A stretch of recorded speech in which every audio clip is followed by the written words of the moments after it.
अस्सलाम वालेकुम नाज़रीन, आप देख रहे हैं टॉक विद शफकत और मेरा आज का मौजू है SIS यानी शेंजन इंफॉर्मेशन सिस्टम।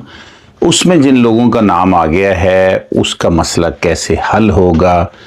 बार बार मुझे यही सवाल किया जा रहा है, मेरे व्हाट्सएप पर भी, मेरे इनबॉक्स में भी, और साथ जो टिकटॉक के नीचे भी कमेंट्स हैं वो यही पूछ रहे हैं कि हमें पता ही नहीं है कि हमारा SIS में नाम है या नहीं है, हम कैसे पता कर सकते हैं। सवाल नंबर 1। सवाल नंबर 2 वो ये करते हैं, कुछ दोस्तों ने लिखा है कि हमारे फिंगर हुए थे, कुछ दोस्त कहते हैं हम कहीं चेक हुए थे,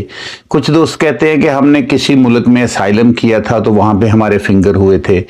तो कैसे पता करें इन मामलात को देखते हुए कि SIS में हमारा नाम है या नहीं, क्योंकि SIS में अगर आपका नाम है तो फिर आपको पेपर जमा करवाने का कोई बिल्कुल हक नहीं है। हक से मुराद ये नहीं कि मैं मना कर रहा हूं,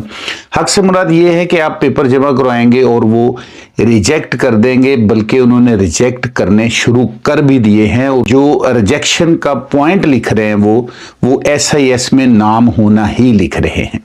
अब इस मसले को हल कैसे किया जाए, मैं कुछ वीडियोस देख रहा हूं कुछ दोस्तों की, वो व्यूज लेने के लिए बता रहे हैं कि आप ऑनलाइन इस जगह पे जाएं, वहां पे जाके अपना नाम लिखें, अपनी डेट ऑफ बर्थ लिखें, ये लिखें, आपको पता चल जाएगा। बिल्कुल ऐसा नहीं है। अगर ऐसा होता तो इतने एक्सपर्ट्स और इतने जो वकला हैं, जो वकील हैं, जो एडवोकेट हैं स्पेन में, वो भी बार बार ये कह रहे हैं कि आप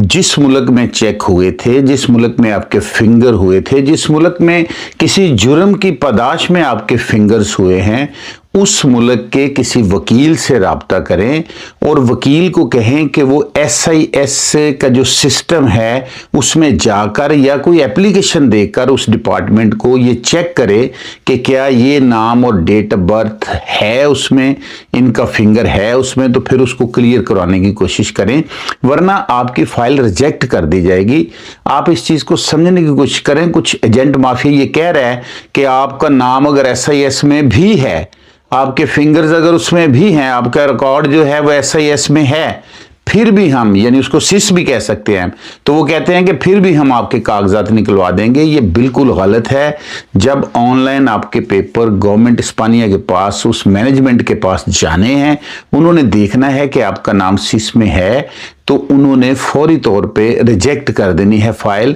तो एक ही हल है इसका कि आप अपना नाम जिस मुल्क में आपके फिंगर हुए हैं उस मुल्क के किसी वकील से बात करके, अगर आप स्पेन में हैं और उस मुल्क नहीं जा सकते तो किसी दोस्त को कॉल करें, वो किसी वकील का एहतमाम करे, आपका नाम और डेट ऑफ बर्थ दे के तो पहले चेक कर लें कि आपका नाम